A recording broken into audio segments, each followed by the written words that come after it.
The sun was sinking low behind the jagged red mesas when Jacob Miller noticed something dark near the dry creek bed. At first, he thought it was a fallen animal, another victim of the merciless desert.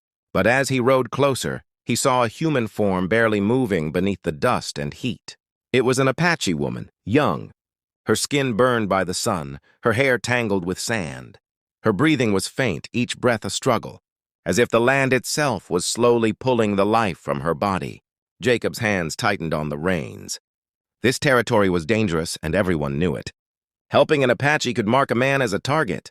The stories were brutal. Raids, revenge, blood spilled without warning. He should have turned away. He should have ridden home and forgotten what he saw. But as he hesitated, her eyes fluttered open.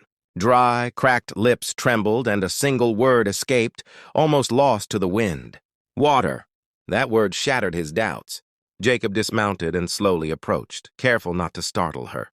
He knelt beside her and pulled his canteen from his saddle. Holding it to her lips, he let her drink a few careful sips. Her hands trembled as she clutched his wrist, her gaze sharp and searching, even in her weakened state. She did not look like someone ready to die quietly. Jacob noticed the wound then, an arrow gash along her side. Crudely treated but badly infected. He tore a strip from his shirt, cleaned the wound with the last of his water, and bound it as tightly as he could. He used his hat to shield her face from the sun, knowing every small act might mean the difference between life and death. As the shadows grew longer, Jacob stayed with her, fighting the fear crawling up his spine. He felt watched. The desert was too quiet, too still. He knew the Apache were masters of hiding, and he wondered how many unseen eyes were following his every move. When night finally fell, he went to fetch his horse. When he turned back, she was gone. No sound, no struggle, no trail, only the empty creek bed and the cooling sand. Jacob stood frozen, his heart pounding. He mounted his horse and rode home under the stars, unaware that his act of mercy had already set forces in motion that would change his life forever. The night after the woman vanished was long and restless. Jacob barely slept, waking at every sound, his hand reaching for his rifle.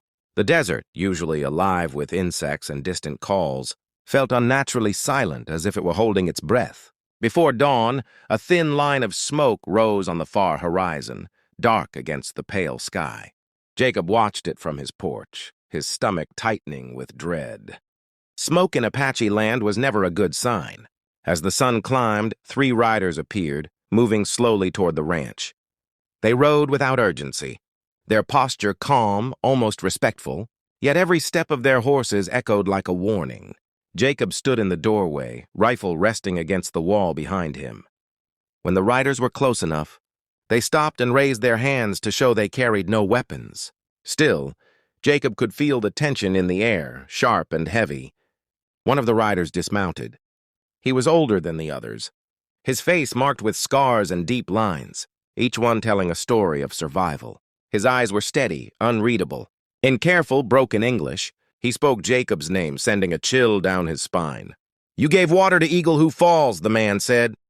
"You helped her live." Jacob swallowed hard. He nodded, unsure what else to do. He expected anger, maybe even punishment for touching one of their people.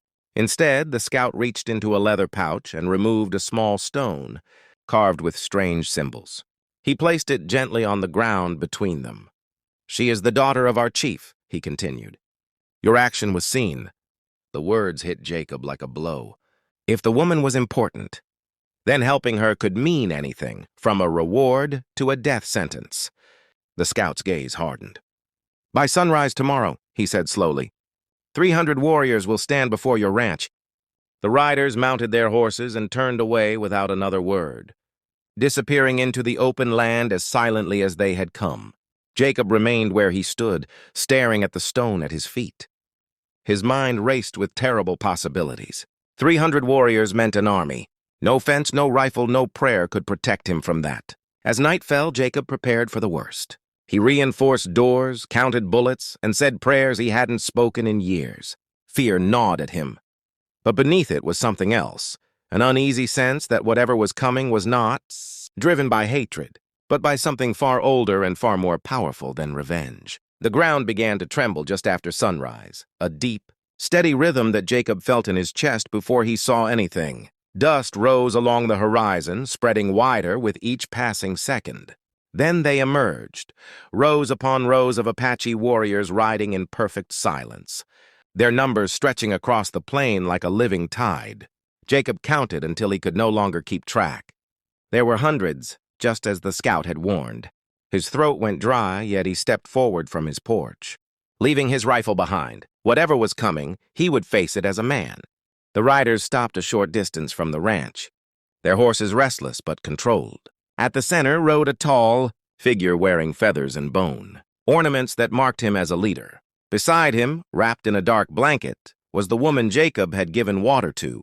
She sat upright now, her eyes clear and strong. Seeing her alive sent a strange wave of relief through Jacob, easing the fear that had crushed him all night. The chief dismounted and walked toward Jacob, every step measured. The warriors watched in complete silence, hands near their weapons. Jacob stood still, his heart pounding so loudly he was sure they could hear it. The chief stopped a few steps away and studied him as if weighing his soul. Then he spoke, his voice deep and calm, carried by the morning air. He said that his people lived by honor, not by cruelty, and that a man who saved a life when he had nothing to gain was not an enemy. The chief gestured toward his daughter. She nodded once, her gaze meeting Jacob's in quiet gratitude. The chief explained that many would have left her to die, fearing consequences. Jacob had not. That choice, he said, demanded respect. Slowly, the chief raised his hand. At the signal, the warriors lowered their weapons in unison, the tension breaking like a snapped rope. He declared that Jacob's ranch would stand under Apache protection. No raiders would touch it. No enemy would cross its land without consequence. The desert itself, he said, would remember this bond. The chief placed the carved stone in Jacob's hands. Heavier than it looked, warm from the sun. Without another word, he mounted his horse. The warriors turned as one and rode away, leaving behind only drifting dust and silence. Jacob stood alone, realizing that a single act of kindness had earned him the respect of an entire nation.